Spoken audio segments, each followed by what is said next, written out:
much, and thank you to the organizers for the last minute shuffle. We are early in the campaign, and I appreciate the opportunity to take a moment to speak to you all. So my name is Melissa Chaudhry. I was born Melissa Rasmussen in the United States, and I was raised to believe in liberty and justice for all. I stood up every morning as a little elementary school student and dutifully pledged my allegiance to the flag. And I remember when Abu Ghraib broke. I believe my father was already deployed to Iraq. He was a Navy doctor, and I saw the images that showed the dehumanization of people that was not in keeping with the ideals of the country that I was raised by. And I think if you're an American child and you have that moment, one of two things happen. Either your heart breaks or you die a little bit inside. I think a lot of people in this country have died inside. But my heart broke. It got better a little bit when Dad told me how on a trip to Israel, military trip, he took a walk down to the Palestinian side late at night. He wasn't supposed to go. And a Palestinian gentleman brought him in, this strange American guy, and gave him tea. And his family told their stories of their dispossession and everything that Israel had put them through for generations. And he left that night a changed man. That told me that hearts can be changed. Direct stories, personal connection. We can show people that there is another way, that common humanity is actually accessible to all. And that gives me hope because of this moment we're in right now, politically. Right now, we have freedom of speech and freedom of assembly, deeply fundamental constitutional rights, being trampled on, being ignored, being overridden by acts of Congress. But there are two sides to America, there always have been. There's been the racism and the genocide and the white supremacy. That's been there since the beginning. But there has also been a vision for shared common humanity. That goes all the way back to the beginning. Even the first European settlers to come here, they weren't all genocidal. Some of them were like, wow, these native people, these are cool. We can be brothers on the land, we can trade, like this is great. From there, there's a common thread. Through the Civil War, through the Civil Rights Movement, through Vietnam, through the WTO. What is happening right now, speaking up for the human rights of Palestine, these liberated zones, this is in keeping with the very best traditions of what it means to be American. And I'm running for Congress to take that message and that principle and that hope to the halls of power. I'm running in District 9, that's South King County.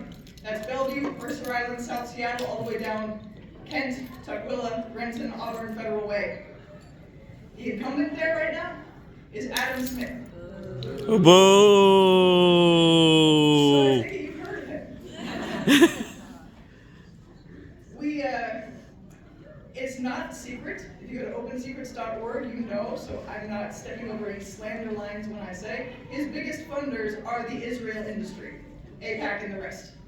The funders after that are Boeing and Raytheon and the other people who profit from the creation of bombs and bullets to kill children. He's the head of the Armed Services Committee, so he's in charge. He's a Democrat, quote unquote. He votes kind of the right way on housing and education and other stuff. I promise I'm going to do all that too, right? But he takes $2 billion from his district in military taxes and he gives back $24 million. That's 100 to 1. Shame. And he uses that money to line the pockets of his billionaire donors. And, as you probably heard, he calls peaceful protesters like you, your friends, my friends, every one of these liberated zones, totalitarians and fascists, for exercising our freedom of speech and assembly. Shame. And he represents a district that is 60% people of color and 30% immigrants, my family.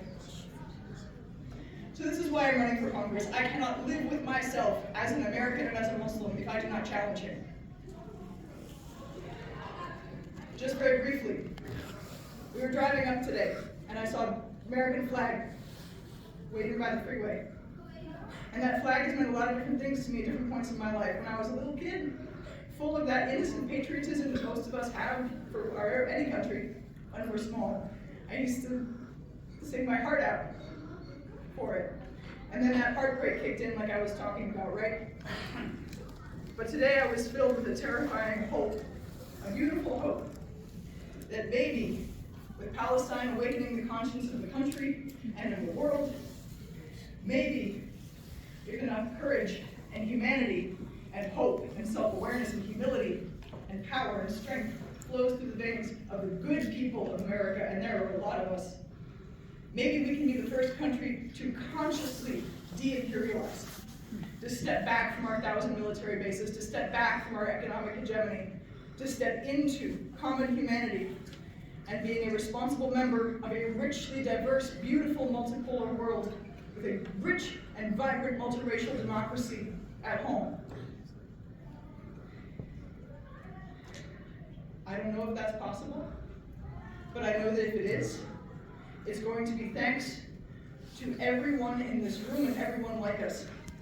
All of the immigrants who come here believing in the principles of liberty and equality and the American dream that America says we stand for. We could decide to make that real. All of the people of color, all of the Muslims who believe also in liberty and justice for all and common humanity, and everyone whose souls are intact, who chose to have their hearts broken rather than deadened. If we come together, we can make this real.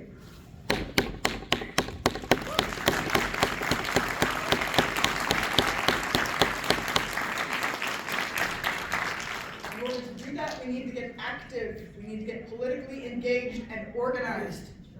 I have a website. Ask me for a flyer. I'll give it to you. But I'm only one person.